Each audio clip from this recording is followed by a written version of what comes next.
we saw another date that we thought was going to burst into flames with Chase Rice and Victoria, although you handled it beautifully, one might say. Like, you really handled it well, because how else would somebody handle this situation where you run into somebody's ex on a date? And you really had no idea. I swear. I had no idea. I swear. And again, I look back and I'm like so embarrassed for myself when I see myself make the comment about Chase Rice singing at our wedding if it gets there. Yeah. A plus. That's A plus. And I think at one point you were like, Victoria, you know all the words. It's Oh like, God, I know. Yeah, she does. And then I go and I have a talk with Chase after, and I'm like, dude, this is Victoria. She's an awesome girl. I'm like, dude, you're such an idiot. Like, he already knows that. Did you text him?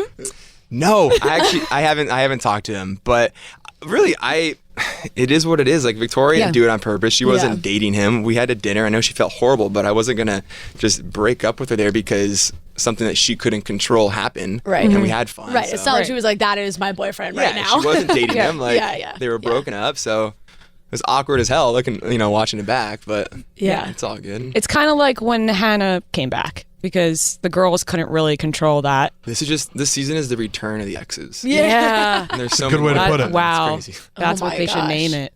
Yeah. Just It really retitle the whole was. thing. It really was. When you sat down and had that conversation with Hannah in like the first episode, did you think that like having her on that date would ever lead to like having that kind of conversation? Like, it seemed like you were just there to have a light, fun, like, let's tell funny sex stories, and it took a turn.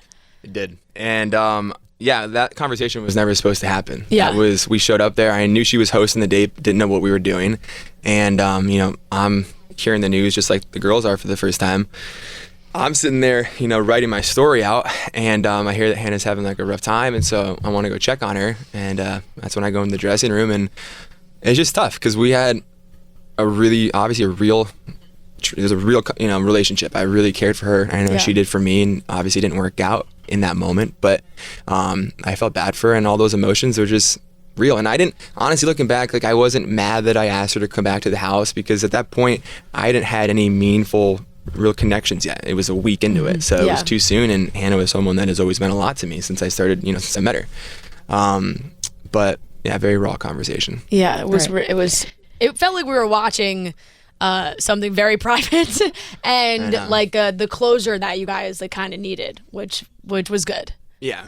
I mean, you couldn't just pick up and be like, I'm going home. I'm not the Bachelor anymore. So of course you had to like ask her to come on the show. I was so dumb because I did say that. They didn't use that part, but I was just like, I was feeling this with her, but they left that part out. Did you know that Sydney and Hannah Brown went to the same high school? No. Is this now you're finding it out? Yeah. Maybe. Yeah. Wait, what? It went. Did we know that? No. No. It went crazy viral on Twitter last night. Somebody had a yearbook. She had a yearbook. They went to posting, school. like the old pictures. They were of back them, to back. Yeah. Wow. Yeah. That's news to me. Yeah. Isn't that crazy? I knew that she was from Alabama. Yeah. There was a couple girls from Alabama. Can't escape the Alabama girls.